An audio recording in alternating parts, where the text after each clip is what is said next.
All right. Hey, everybody. Welcome to a special collaboration between me and Stephen Van Kampen-Lewis. Today, we're going to be talking about Cattleya species, but even more importantly, we're going to be talking about Cattleya species that bloom in different seasons around the year. So the idea here is that if you really love Cattleya species, you can have one in bloom or at least in bud pretty much every month of the year. Wouldn't you say so, Stephen? Yeah, for sure. This is not something that I've consciously thought about as I've purchased my orchid collection over the years. But yeah, there is, it is nice to have something blooming just about all year round. And a lot of the hybrids will actually bloom throughout the year. But today we're just going to focus on the species. And I actually do want to say that Art Chadwick has a really good lecture about this very topic that happened this spring, Oh, and really? yeah, it's on the AOS their webinar series. So you guys can go check that out there. But Art Chadwick is not the only person in the world who's interested in species and having them bloom all year round. So we'll chat about it today. Cool. So I guess the first thing we're going to look at is, well, first of all, do you have how many Cattleya species are there? Like, there's a lot, right? Ooh, There's dozens put and dozens. put There's me not on the spot. Let's just say dozens and dozens and dozens. leave it at There's a lot. that. Well, I guess the reason I brought that up, not to put you on the spot or myself on the spot either, was just to say that there's a lot and we can't talk about them all. Hmm. So we've kind Exactly. of made a list of Cali species that just kind of off the top of our heads that we know bloom in certain seasons. And then, of course, Stephen, you've been growing Cattleyas for a very long time. You've grown a lot of these yourself. Yeah. I've grown. Yeah, exactly. A bunch of these over the past, I don't know, 3 decades that I've been growing, I guess. It's a lot of decades. Yeah, I mean, clearly I'm only 30 years old. I started growing the day I was born. So Right. we'll just leave it at You've aged remarkably. Um, and then I've grown one or two Cattleya species as well, so I'll be able to chime in a little bit. But I think Stephen, I might actually have more questions than answers in this talk. So hopefully you can help us out with that. Definitely. All right, so we're going to bring up a graphic now, and so this graphic is just something that Steve and I put together that basically shows the 4 seasons and a short list of Cattleya species that bloom typically in those seasons. But they don't always necessarily bloom in those seasons, but I think it's a pretty good guide. Wouldn't you agree? Yeah, it's an approximation. And it really focuses on the more common species that we have, and is certainly not exhaustive of all the dozens and dozens and dozens of species that are out there. But the handy thing about this list is it's ones that we've grown, and that you and I have photos of, and so we can kind of talk a little bit more in depth about some of these. Maybe we'll chat about each one for a couple minutes, and Okay. show some pictures for everyone to see. Right, and we're definitely going to kind of highlight our favorites out of this list as well. Man, it's like picking your favorite kid. I don't know. Oh man! All right, let's go ahead and start with. Shall we start with spring? Yeah, might as well. Okay, let's do it. Yeah, spring is I think a lot of the time when people think about Cattleya species blooming, they really think about the spring species and maybe the fall species. But like this whole discussion is about, you can have these year round. And before we jump into it, there's a lot of these that while we're going to talk about them as blooming mostly in one season or the other, a lot of these, especially with the more mature plants, will bloom multiple times per year. Some are very seasonal. Some will bloom kind of whenever they feel like it. Whenever they feel like it. And so, we're going to start with Cattleya lueddemanniana.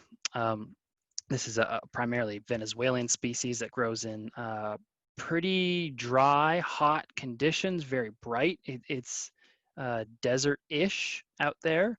But you don't need to replicate that in your own home. You can grow this one alongside your bifoliates or your unifoliates.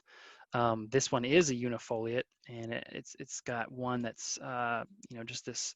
It's really well known for being a large petals and sepals and just the most intensely colored lip. And it is really cool. Oh, And this one, you've got one with a really nice lip on it, don't you? yeah, I've got a nice dark one, and then I've been collecting some other ones as of late. For some reason, the rubra bug has really hit me, and lueddemanniana has some just amazing rubras out there. Um, so Really strong red, really almost red, like a vibrant. yeah,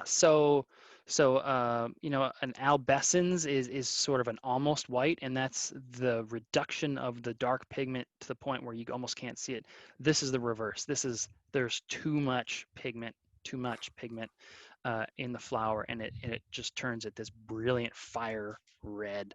And there's a lot of species that have rubras, and lueddemannia has a really nice one. Cool. But this one's pretty bulletproof as far as if you're going to cut your teeth on Cattleya species. This one and the next one we'll talk about are really, really the way to go, and they're both spring bloomers.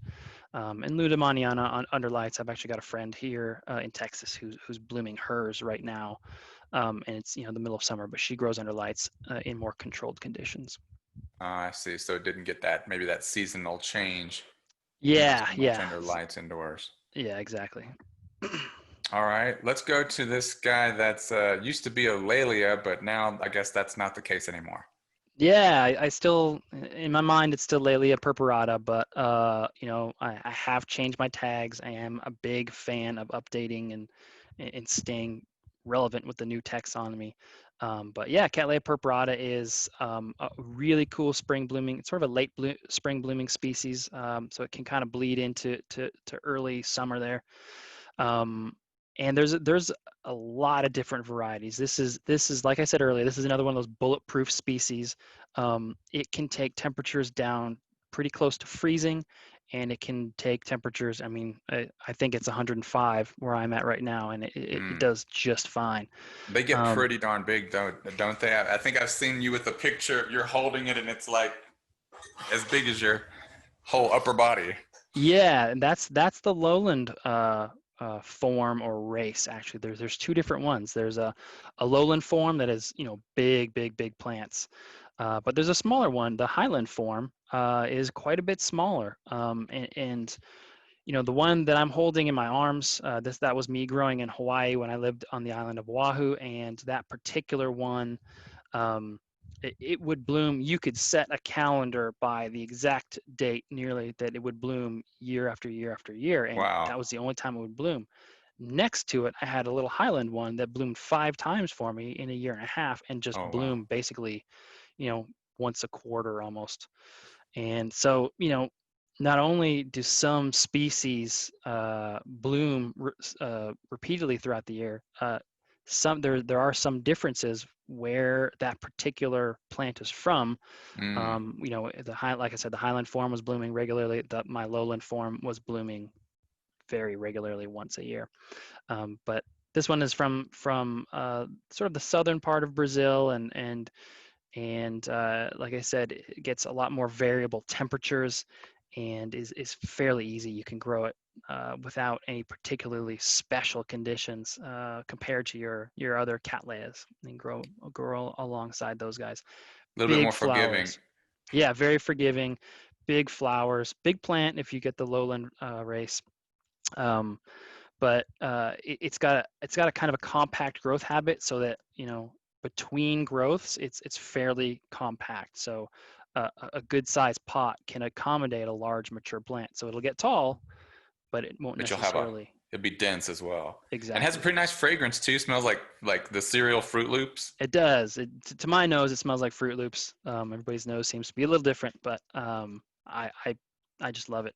Absolutely love it. Nice. All right, our last spring bloomer we're going to talk about here. This is a bifoliate Cattleya. I've never grown a bifoliate. I've just seen your videos on that they are a little bit tougher to grow. But tell us about Cattleya amethystoglossa. Yeah, amethystoglossa is a really cool bifoliate, and unlike the two that we just mentioned, it is a little trickier to grow. Like a lot of the bifoliates, it likes hot, conditions, bright conditions. You can grow it alongside your other Cattleyas. This one, what makes it tricky is repotting. You need to do it as the new roots are coming out. If you repot a bifoliate, there's a good chance you'll kill it within that next year. So you can't just repot them whenever. And you will repot it as the new growth, the new leaves of the new growth are just starting to get differentiated. So the new growth will be about this tall, and then you'll see that flusher roots come out. And that's when you can cut it and or just repot it. But the blooms on this one are really cool. Sort of a round pink, typically bright pink lip with a lot of polka dots. They're a little thicker, a little bit more substance to it, a little They waxy are. maybe. Yeah, they're very plasticky, especially the lip. If you take that lip, it's very bumpy and very plasticky. There's cerulean varieties, alba varieties. There's a golden variety. The polyploids, I made a whole video about how the diploids, the two-end plants, are probably about this tall above the pot, whereas the polyploids are Monsters. 3-4 feet tall, and you can get those. H&R orchids is primarily my main source for the amethystoglossas, and specifically the polyploid amethystoglossas. Nice. Yeah. And they smell good too. They smell. I like the smell. I've had other people say they don't like the smell, so it's not that universal Cattleya smell that everybody loves. But they're great. I really enjoy them. Cool. All right. Well, we've got several other spring bloomers, but let's move on to the summer bloomers. And we've got a few that we're talking about here. It looks like the first one well, did we have anything to say about any of the other summer bloomers before we get into the general, the three? No. I think the spring bloomers are like I said, the ones that a lot of folks think about when they think about Cattleyas. The corsage orchids, of course, were for springtime, and a lot of those unifoliate Cattleyas and their hybrids were bred specifically to bloom in spring. But there's a bunch of summer ones too. And yeah. In fact, you are now one of the nation's experts on growing this particular summertime hybrid, and it's just really cool. Well, it's funny because I talked to Arthur Chadwick about Cattleya rex, which is the next one we're going to talk about, and he said that they weren't that common because they never really got swept up in that whole corsage orchid thing, because there weren't ever really any holidays around the time that it bloomed. So, and apparently there haven't been that many around for a long time as well. But anyway, I thought that was interesting. So yeah, Cattleya rex. It blooms in the summer. It's interesting because Cattleyas that bloom in different seasons might have similar growth habits, but then they just decide to put out their bloom spikes at different times of year, right? Like Cattleya rex starts to put out its leaves in late winter. Those growths mature, and as those growths are just starting to mature, the blooms come out, and it's in flower while the leaf is still kind of pushing out of the sheath. Okay. What about the roots? When did they come out? They last year mine came out in August, and then this year they came out in July. Okay, so right around blooming or right after? Say that again. The roots come out right around blooming or right after? Okay, so that's great. If it's not going to bloom, the roots will start pushing out just as that leaf is kind of completing its shape. But if it blooms, it holds off on putting out roots until the blooms are done. Oh, interesting. And that's something I just learned in the past year that I just kind of paid attention to. I was like, why are all these rooting and you're not rooting? And it was just like, well, I'm blooming, so leave me alone. But yeah, sure enough, the ones that bloomed, those are long gone, but they've put out. But I don't think they put out quite as many roots as the ones that didn't bloom yet. So it's still figuring out how that works. So it's kind of like in a bifoliate, in that if you kind of mess up with the plant during that really critical root growing period, you could seriously set it back. Yeah, you're screwed. Yeah, interesting. It's funny, and I've been looking around to see if some of them are more active rooters, like more likely to. And I've noticed some of them did kind of root all winter long, and others were just like they just kind of crossed their arms and are like, no, I'm not doing it. Yeah, it's interesting. And I think that's one thing that's just, it's worth mentioning to people who are new-ish to Cattleya species.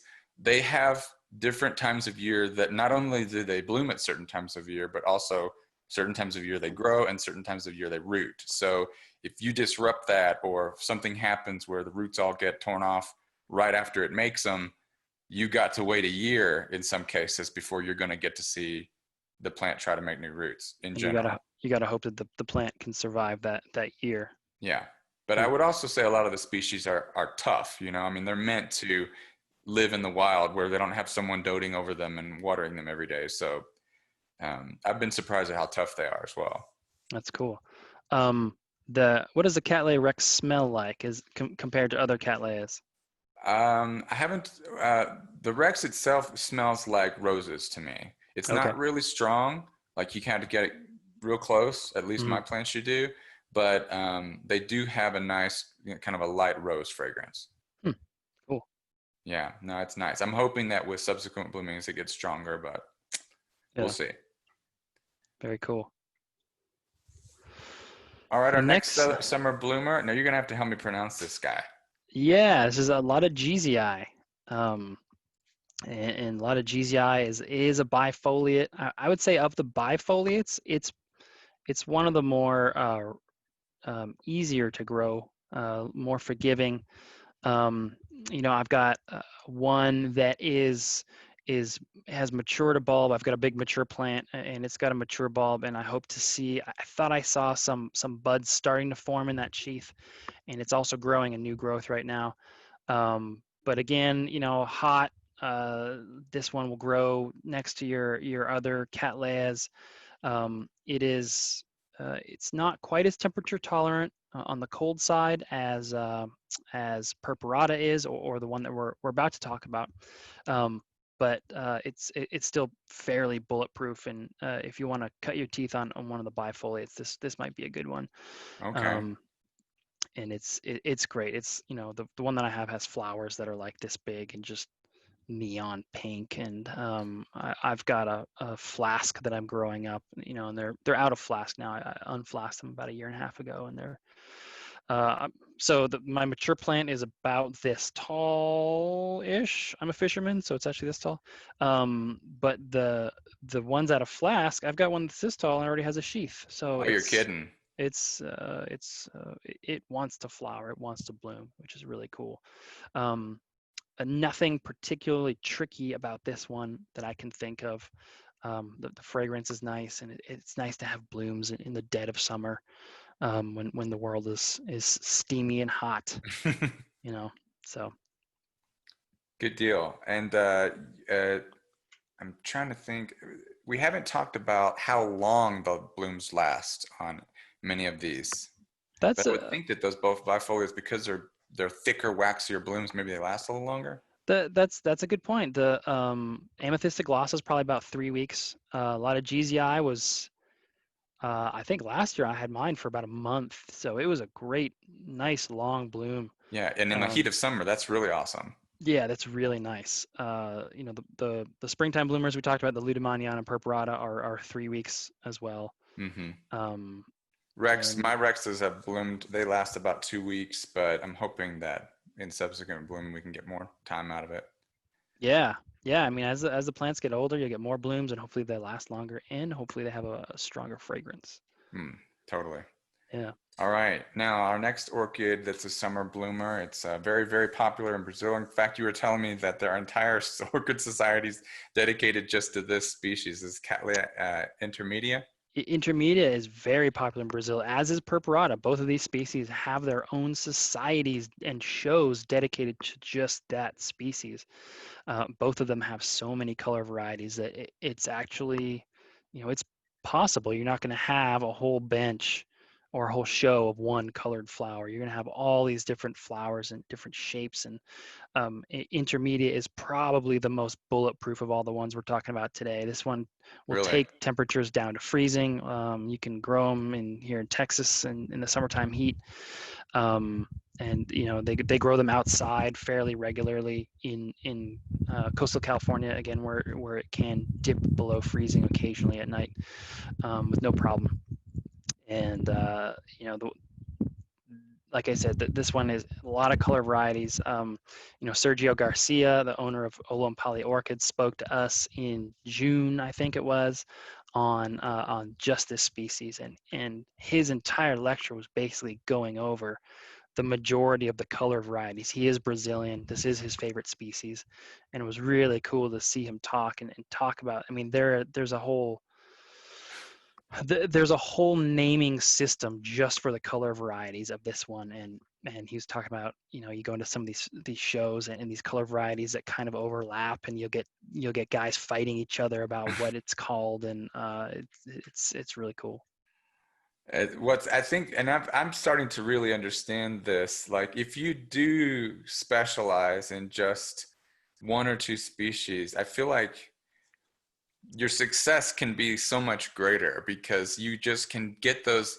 If you get the right plants that are gonna flourish under your conditions, and then you just really focus on those, it's takes out a lot of the headaches, I think.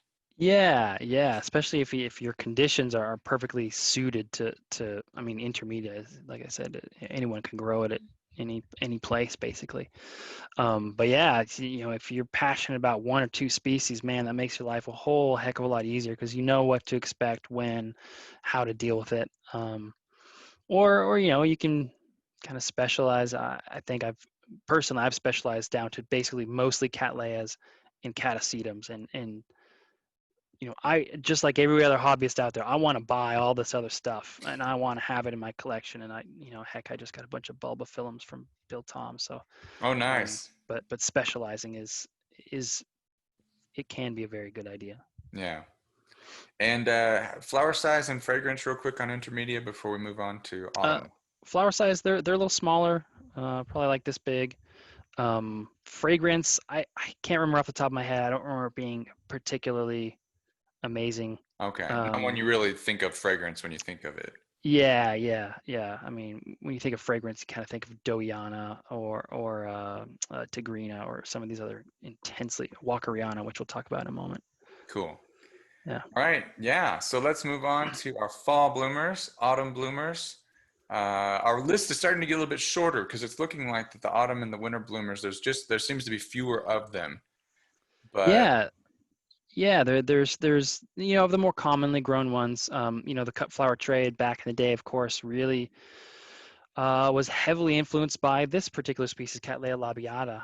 It is a fall bloomer. It does have that sort of traditional corsage shape flower, big, frilly, lots of colors. You can get albas and rubras and semi-albas, where you got the petals and sepals are white and the lip is dark, ceruleas. And this is a fairly easy growing orchid, fairly not fussy.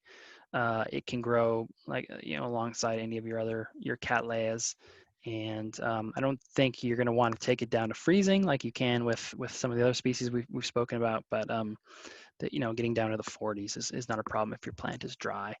Um, and this is I believe labiata was one of the first big floofy cattleyas that was discovered, right? It was kind of like this is the one. It was like, it was the one that really kicked off the Cattleya craze, and then it was lost for like 50 years. I think they couldn't find it. And so then they found it again, of course, and it just really accelerated the the Cattleya craze in the late 1800s or early 1900s when it was found again. I can't remember the exact dates, but then the cut flower trade was really heavily influenced by this one because it is a fall bloomer, and there are events that people want to have a corsage orchid for in right. fall. So And I'm not mistaken, this species is actually like photoperiod sensitive, so you can make it bloom by shortening the day, and that's been very useful to the flower trade because they can kind of control that and then get them to bloom whenever they need them to. yeah, yeah, you can do that. I know it's done significantly or a lot of the time with Phalaenopsis in Taiwan and some of these other places that just have acres and acres of Phalaenopsis.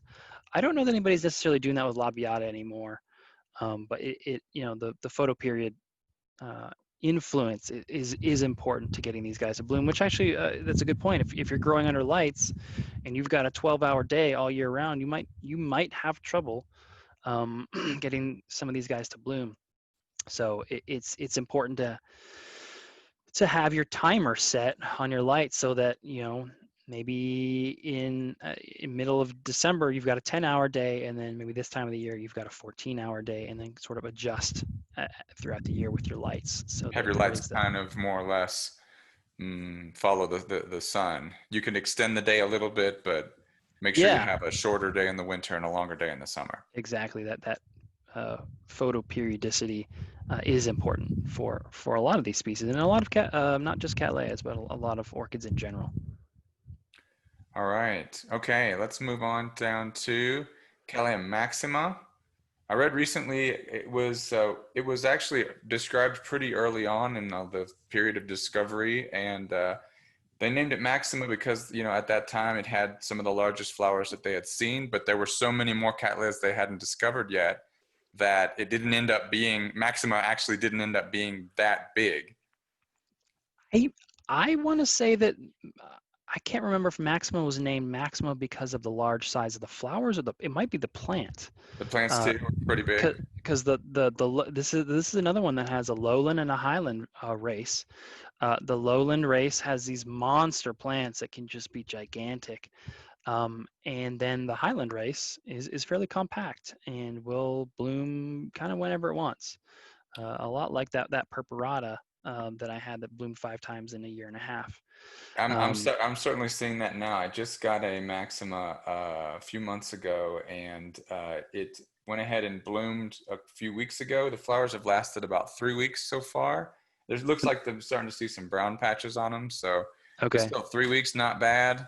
It's got a and that's a nice first floral bloom. fragrance. It's about this big across. What is that, Yeah. 5 inches, something like that? Um, but yeah, they're really nice, and it's got two sheaths coming, so it looks like it's going to bloom into the fall.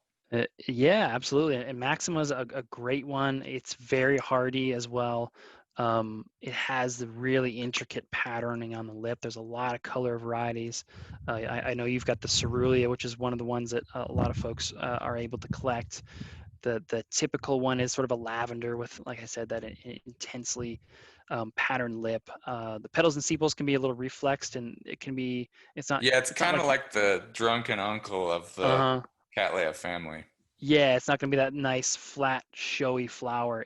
I mean, it's very showy, but it's not going to be, you know, it's not the normal corsage Cattleya shape and frilliness. Um, and it is one of my favorites, actually. It's really a great one. And apparently it's pretty tough and not that picky, which is Hmm. always a plus. Yeah, yeah, easy to grow. This is considered a unifoliate, and yeah, it's fairly common. You can get these at a lot of nurseries. All right. Okay, let's move on to one of your favorites for sure, Cattleya Yeah, walkeriana. yeah, walkeriana is a great little short statured plant, big fat squatty bulbs and sort of big round leaves.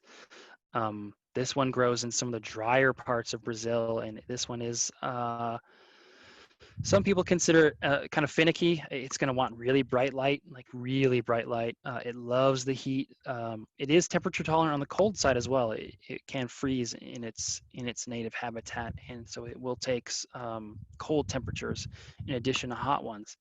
But it is, it's a unifoliate in that it has one leaf, but it sort of grows like a bifoliate, and it grows a lot like its nobility or cousin, where if you repot it at the wrong time, it'll get very angry with you and might die. It wants to drain very quickly, maybe a little more quickly than some of these other Cattleyas. Yeah, they And need to dry really quickly. I've got mine, the one you sent me, I've got growing in rocks, and it's and it's doing great, right? it's I wish it would dry out a little bit more before between waterings. Yeah. Yeah, I've got mine in sort of the hottest, brightest part of my backyard.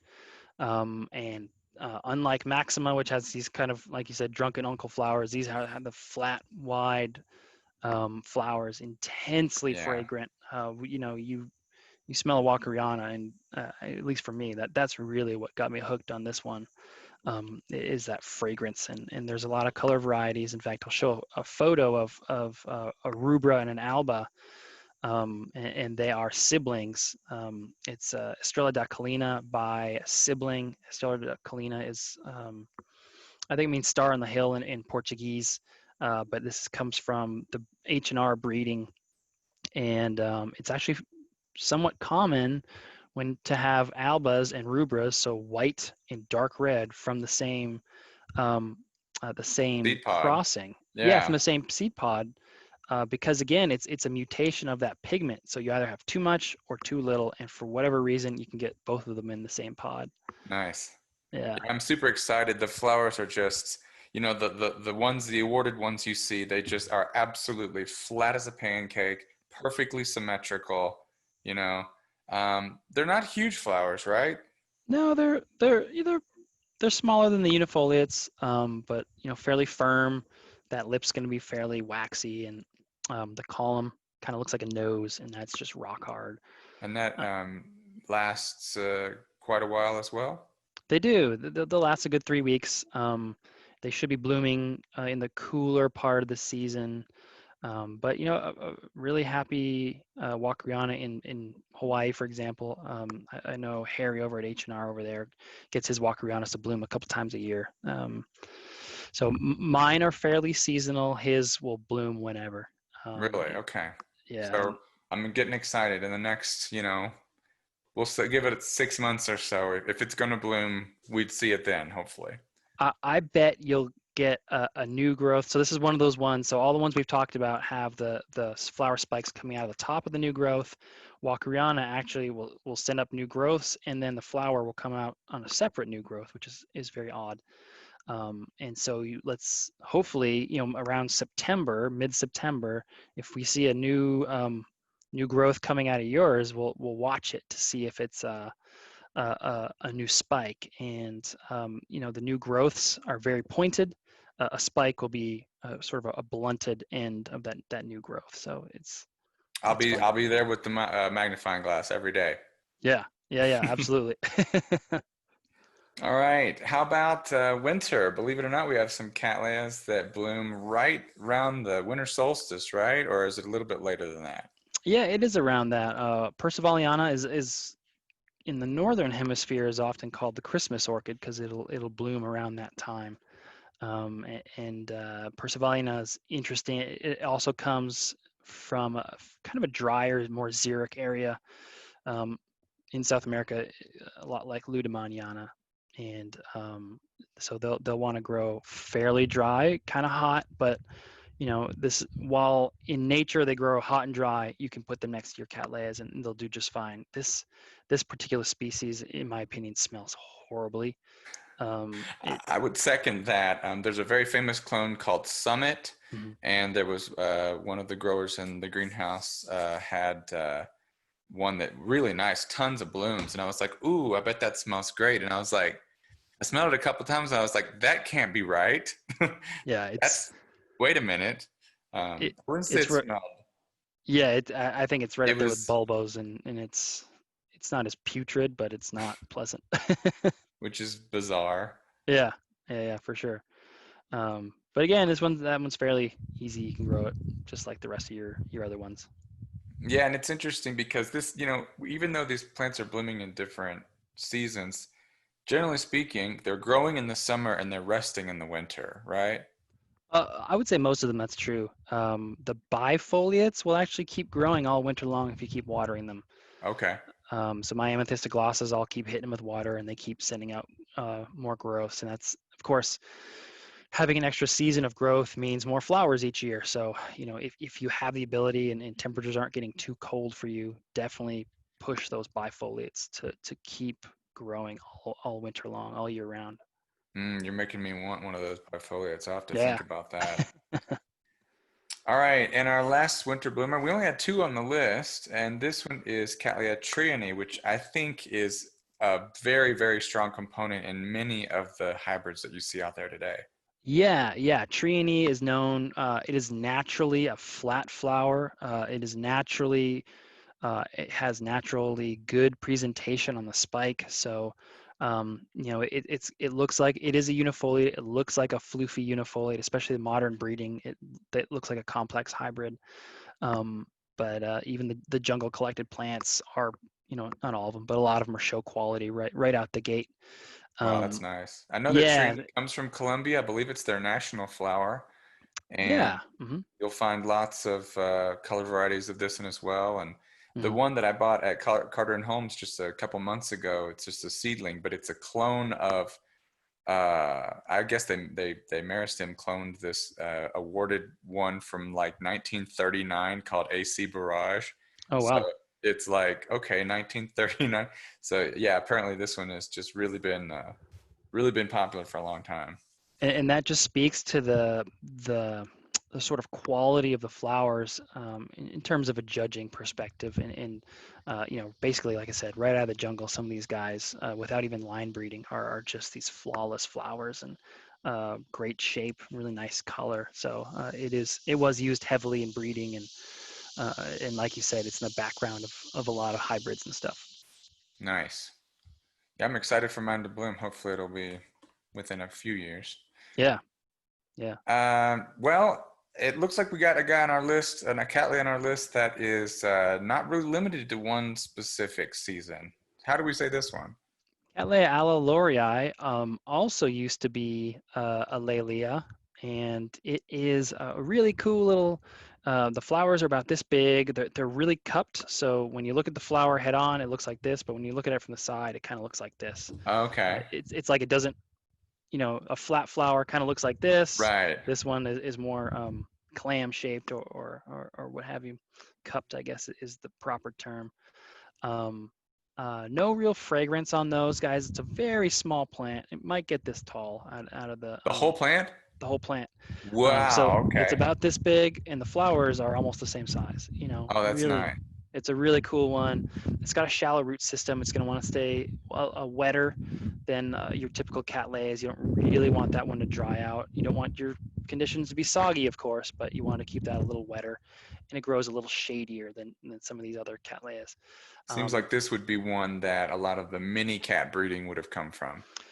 you would think so. It is just being noticed as it's a really cool breeder in that it is basically recessive for everything but size. So if you take Cattleya A and you breed it with alaorii, it's just going to take Cattleya A and And make it miniaturize it smaller. and make it smaller. You're And gonna have and mini versions of. Oh, that's awesome, it's actually. it's bizarre how like you don't see any influence from alaorii except for the size in the primary hybrids. It's really cool. Nice. Might be breeding some mini Rexes up here then. Oh yeah, absolutely. And you could get them blooming more than just once a year. Oh my gosh. Let's Yeah, do yeah. it. Now, do you have this species? I do. So if you're collecting pollen and I get my little guys to bloom, I could put it on that. I've also got a friend who I ended up giving my particular clone of, and then she got it awarded. And so we could throw some Rex pollen on that one. That would be pretty Whew, cool. exciting. All right. Well, we've been through all four seasons. We've talked about several species, and hopefully this has been useful. I know it's been very interesting for me. It was a while before I realized, wait a minute, you can have them blooming all year round. Why wouldn't you do that? Yeah, absolutely. And just the species, you don't even have to get into the hybrids. And um, I feel like a lot of folks, as they go on, they sort of specialize in the species, and so um, it, I know that a lot of the big companies like Hauserman, I don't know if they still do it, but they used to do this thing like Orchid of the Month, and you would get a Cattleya in bloom it'd be in bud, and you'd get one in the mail all year round. Once a month, every year, you'd get one in the mail. I do remember that. I don't know if anybody still does that. You'd think they would, but getting a Cattleya every month, I guess you would run out of space kind of quickly, Yeah, unless you that's have a lot of true. space. After a year, Yeah, yeah, for sure. and then the plants get bigger too. Yep. All right.